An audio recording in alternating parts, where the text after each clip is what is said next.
lujuria, ira, gula, envidia y pereza.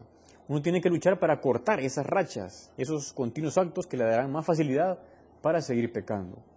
A veces, y eso es muy importante considerarlo, está el tema de la cooperación al pecado. Uno puede, sin darse cuenta, colaborar al pecado de otros o para que se difunda. El catecismo dice lo siguiente respecto a esa cooperación. Uno puede cooperar a ellos cuando, participando directa y voluntariamente en un pecado, ordenándolos, aconsejándolos, alabándolos o aprobándolos, no revelándolos o no impidiéndolo cuando se tiene obligación de hacerlo, protegiendo a los que hacen el mal. O sea que uno puede también ser como un cómplice, haciendo, permitiendo los pecados de otros.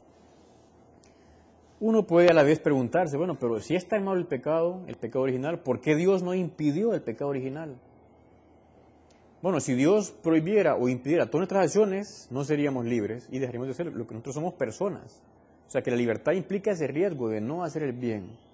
Pero el tema del pecado original es una pregunta que mucha gente se la ha hecho hace ya siglos. ¿Por qué Dios no impidió? Hay una respuesta muy bonita del Papa San León Magno. En el siglo V, San León Magno dice lo siguiente respondiendo a esto. Dice así: la gracia inefable de Cristo nos ha dado bienes mejores que los que nos quitó la envidia del demonio. Y en el siglo XIII, Santo Tomás de Aquino va a decir lo siguiente para responder a esa pregunta de por qué no impidió Dios el pecado original. Dice: nada se opone a que la naturaleza humana haya sido destinada a un fin más alto después del pecado. Dios en efecto permite que los males se hagan para sacar de ellos un mayor bien. O sea que Dios sabe por qué lo permitió. Y de hecho la Iglesia en la vigilia pascual canta diciendo: feliz culpa que mereció tal y tan grande Redentor. O sea, como diciendo, qué bueno que hubo pecado original, porque eso generó que Cristo se uniera a nosotros, que el Verbo se hiciera carne y Dios estuviera muy cerca de nosotros. Aquí llegamos a una parte también vital y es todo el tema de la misericordia de Dios. Cristo vino a morir por nuestros pecados y a decirnos cuánto Dios nos quiere y cómo busca perdonarnos. Por eso uno no debe desesperarse nunca y debe siempre como intentar acudir a esa misericordia de Dios. Cristo, que vivió entre nosotros, predicó el perdón. ¿Cuántas parábolas? La parábola del hijo pródigo, aquel hijo que va y derrocha toda su herencia en unas costumbres malévolas con mujeres de mala vida, derrochando, y al final vuelve arrepentido y su padre sale y lo recibe con besos, porque es la figura de Dios, Dios que nos perdona si hay arrepentimiento.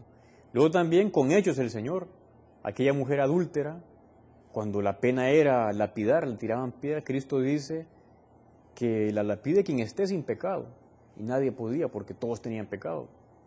Y Él le dice a la mujer, vete y en adelante no peques más. El Señor perdonó a aquella mujer y le dice, no peques más. O sea, la misericordia de Dios se manifiesta en muchos pasajes del Nuevo Testamento, también del Antiguo.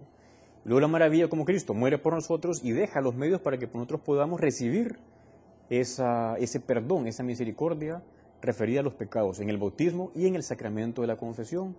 Ese pasaje tan bonito de San Juan, el capítulo 20, cuando Cristo ha resucitado y se apareció a los apóstoles, y lo primero que hace es como darles cuanto antes esa capacidad de perdonar los pecados. Les dice, a quienes perdieron los pecados les quedan perdonados y a quienes no les quedan retenidos. El Señor transmite ese poder a aquellos hombres.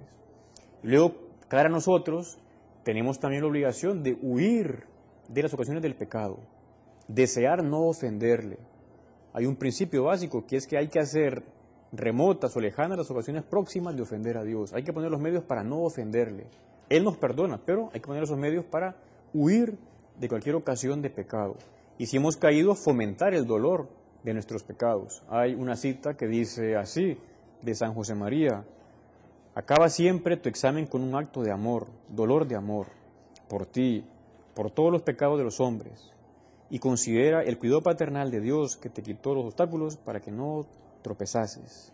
O sea, dolernos ante las faltas que hemos cometido.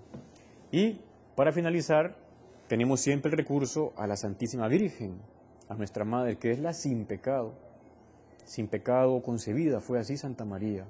Hay una frase muy bonita que dice, referido a una virgen que está en España, la Virgen del Pilar, dice: Virgen Santa del Pilar, antes morir que pecar. que le pidamos a la Virgen que nosotros amemos el estar en gracia a Dios, huir del pecado, y si hemos caído, cuanto antes buscar la reconciliación en el sacramento de la confesión. Hemos llegado al final del programa con la fe y la razón, tema de actualidad para jóvenes y adultos. Les saludo el Padre René Bimal y estamos invitados a vernos la siguiente semana, siempre a esta misma hora. Pasen todos un buen día.